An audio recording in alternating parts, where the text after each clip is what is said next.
Hey everybody, it's Dr. Green, the Road Scholar, giving y'all a little bit of an update on how my own authority is going so far. Pretty well, I guess you'd say. I have completed my week. Well, today I will complete my week. So far, in the last 10 days, I have taken off I've taken off 3 days. So I only worked like 7 days, and on those 7 days, 3 of them, or actually 4 of them now, are only local runs, where I only work like a couple hours in the morning for a quick run. So out of that, I have made over $3,400, and I've spent about $1,200 on fuel. So that's where I'm at so far. I have decided I'm not going to buy a trailer right away. I'm going to go lease one for a little while. They are quite expensive, and I'm not going to drop that kind of money right now. So I recoup a little bit from all this money I've already invested in starting my own authority. So I've got a couple of calls out, feelers out, and everything, getting ready to go check on a trailer lease and see how that goes.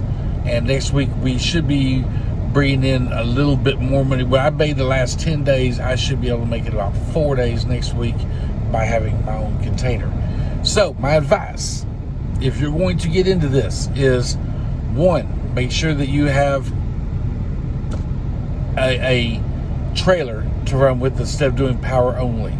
Power only, I mean, it can be done, but it's a lot harder, and it's not as lucrative. Trailer leasing goes anywhere, guys. You can find trailers out here anywhere from $500 all the way up to $1,500 a month. You can get a decent trailer, from what I'm seeing out here, for about $650, $700 a month. There's no reason to go rent a brand new one and spend the extra money and everything. They say, well, less chance of it breaking down. I guess, but really, in all reality, the only thing you really worry about on trailers is your tires.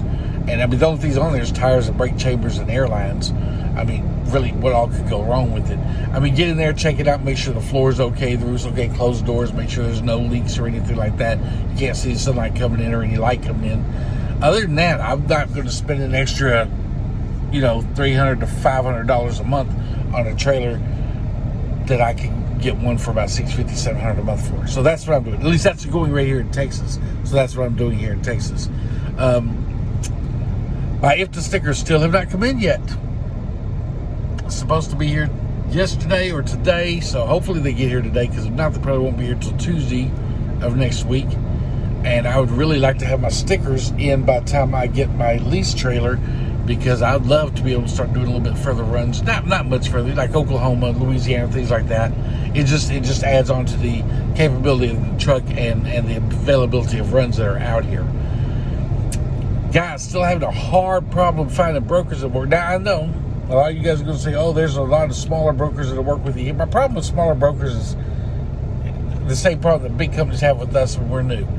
I don't know to trust them. I really don't. I mean, because I hear a lot of horror stories out here where truck drivers that went out here and got with some of these smaller brokers, worked for them, and never got paid. So, but I am going to be working by the factory company, because my factory company says that they have brokers that work with new drivers, and they're going to send me over some of those, and we'll see how that goes. And that's OTR Solutions. So if you're going to go with one, I'd suggest look at OTR Solutions. There's other ones out here that charge a little bit less money and everything. However, OTR Solutions seems to be the one of the better ones.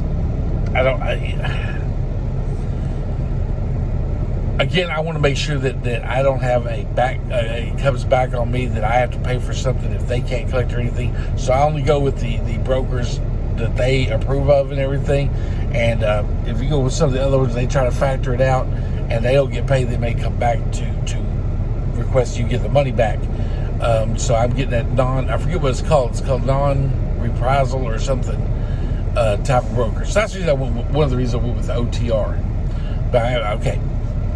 If you would start out here, definitely have your own trailer or go lease a trailer.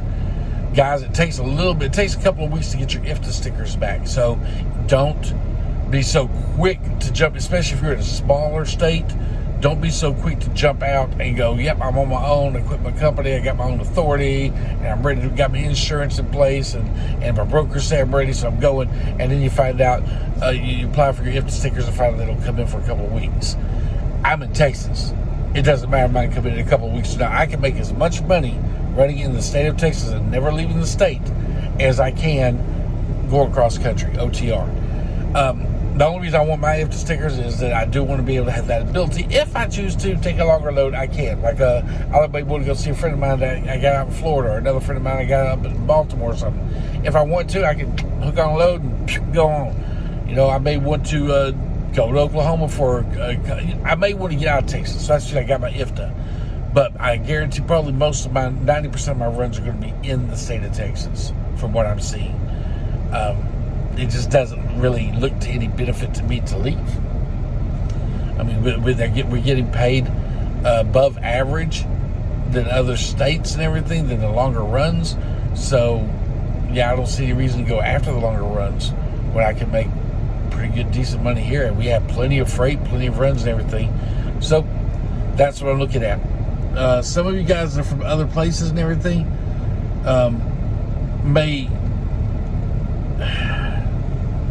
you guys may want to come or try to run power only. It's hard in Texas. It's hard to run power only in Texas because everything is power only, usually back down to the border.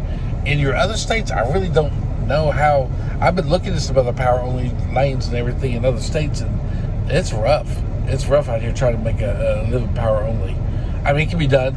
Like I said, last week I was power only, and I made about $3,000, $3,200, and you know, it can be done. But I lost money because not being able to find a trailer back home, and I wanted to go home, and having to schedule around being able to get their trailer where it needed to be in time and everything. I lost probably, for my calculations, probably about $1,000 last week. I could have made an extra $1,000. So that's my advice. Let me know how things are going out there, guys, and I'll get back to y'all later. Bye.